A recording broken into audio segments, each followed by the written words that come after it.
distinguished guests, ministers, sisters from every part of the world, sisters, organizers, all of us here are today in a conference where we are aiming at making the world better and making us realize that every single thing that we do matters. First of all, let me wish you all good morning. I bring to you the greetings and the good wishes of the government and citizens of Mauritius as well. I would like to start by thanking the Art of Living Foundation for the invitation extended to me to participate in this conference. I must say that I come from a country where the people have a long history of peaceful cohabitation, of accommodation and tolerance, and who especially believe staunchly in the goodness of human entity. Dear friends, I wanted to talk a bit about Mauritius, but because of time constraint, I'll just move on quickly and just state that Mauritius is a small island, for those who have never heard of it, in the Indian Ocean. We have a population of about 1.2 million inhabitants, and it is found at the crossroads of Asia, Europe, and Africa, and it is a place where all major religions of the world meet: Hinduism, Christianity, Islam, and Buddhism. And importantly, it has a reputation for political stability, good governance, and racial harmony.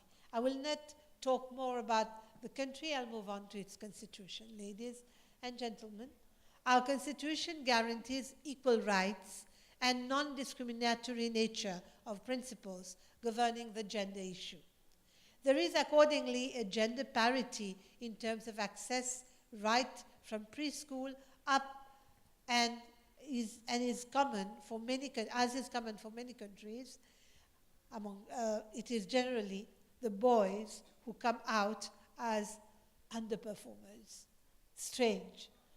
We keep on stating that women should make up to rise higher up, but across the world we have noted that girls do better than boys as far as education is concerned. At least in Mauritius it's like that. That being said, we must confess that there are larger issues in different parts of the world concerning the plight of girls and women that we cannot and should not blind ourselves to.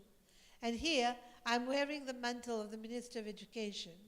Globally, there are more than 115 million children currently out of school, with more than half of them being girls. A pity when we recognize that improvement in the quality and level of education provided to girls and women has saved the lives of 4 million children. In the part of the world I come from, in the sub-Saharan Africa, the lives of some 1.8 million children could have been saved had their mothers had the opportunity to go to school. The same applies for Southern and Western Asia, where 44% of illiterate women give birth without having any form of prenatal care. Conversely, the figure stood as hardly 9% for mothers having had opportunity to attend and complete schooling. Besides, it is well known that education acts as a vaccine against a whole set of diseases, including HIV, AIDS, tuberculosis, malaria, and the like. Lest we forget, ladies and gentlemen, the link between education and development has since long been established. Educated women are a guarantee against high infant, child, and maternal mortality rates. It has also been said that with every additional year of female education, we're reducing child mortality by 18 per 1,000. It certainly takes educated mothers to understand the significance of education for their children as part of the carry-on and multiply effect, what is commonly today referred to as the intergenerational educational mobility. And yet, the world keeps forgetting that women are the custodians, the vehicle for transmission of culture, of the way of life that both safeguard the past and paves the way for the future. We are all too aware that those condone practices that are basically harmful to our sisters in many parts of the world, practices that in a vicious manner to disempower them. Violence against women, including sexual violence, child and forced marriages, female genital mutilation, child labor are but a few of these cases. Accordingly, it behoves those in power, especially women, to seek to make a difference, and this we're going to do. Those having legislative powers have to ascertain that laws are passed, but also laws are passed against practices that not only discriminate against women, but also act as barriers to their empowerment. However, the challenges are numerous, ranging from deeply religious and therefore cultural to the highly logistical. I will be the first to agree that the battle for women empowerment has not been fully won yet. However, mindsets are changing. Glass ceilings are getting cracked, while glass ladders are being replaced by iron ones. And that all that it takes is to need to be consistent with ourselves.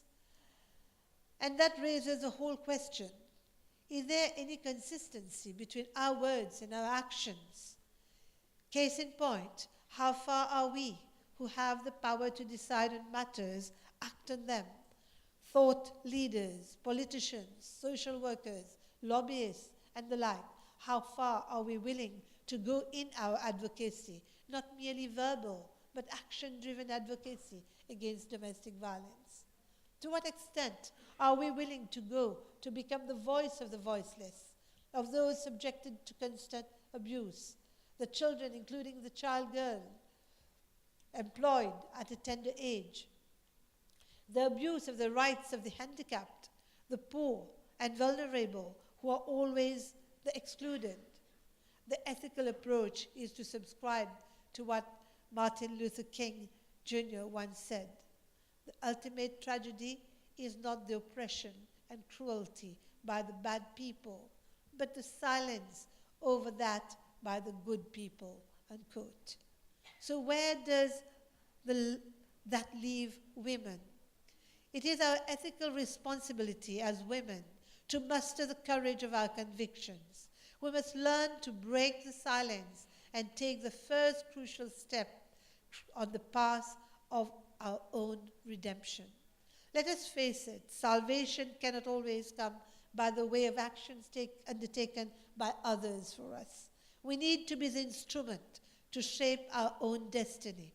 The rest will follow automatically. And as significantly relevant women-sensitive policies enunciated by political entity will follow automatically.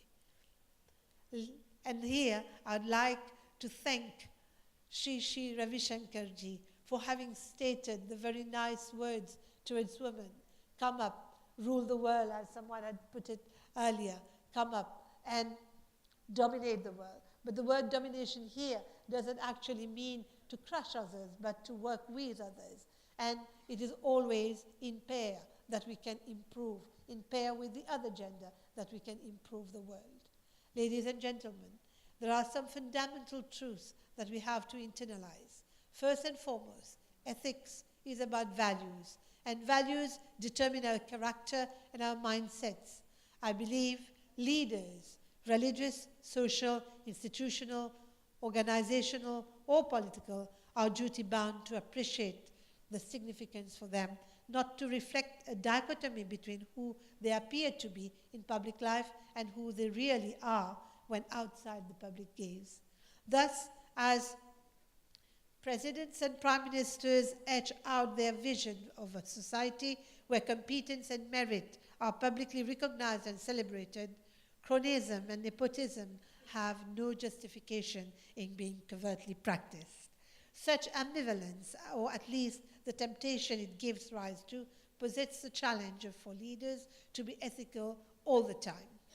As a minister, I am more than aware of the ethical conundrums that are posed by some decisions that have to be taken. I appreciate this is not always easy. But leaders have to come to know when to part ways with that kind of thinking, the kind of thinking that will dictate to them what to be done and to go away from the line that they set for themselves. Hence, our leaders are supposed to envisage options and leave beaten tracks, take actions, and that may well jettison all forms of conservatism. Hence, there are core values, the kernel on which our actions are based: trust, doing good is another. We can in no way subscribe to the literal understanding of Mark Antony's word. I quote, "The evil that men do lives after them, the good is often interred with their bones." The acceptance that power is only a temporal refuge, as someone put it, it is yet another value that should be embedded and even breed humility in people. Ladies and gentlemen, I will not go any further. I will have to end my intervention here, but before leaving, let me state that true leaders ultimately are those who accept responsibility for their actions and also prove to be accountable. And with accountability comes a willingness to assume responsibility for social sustainability.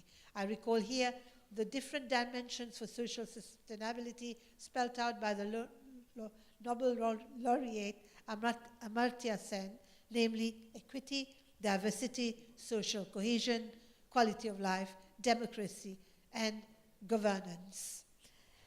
The notion of sustainability is therefore omnipresent in all international discourses today. The winding up of the Millennium Goals giving way to the forthcoming Sustainable Development Goals. I will not go any further. I will just say, let us ensure equitable quality education and lifelong learning for all of us by 2030. Ladies and gentlemen, I thank you all for your patience and attention.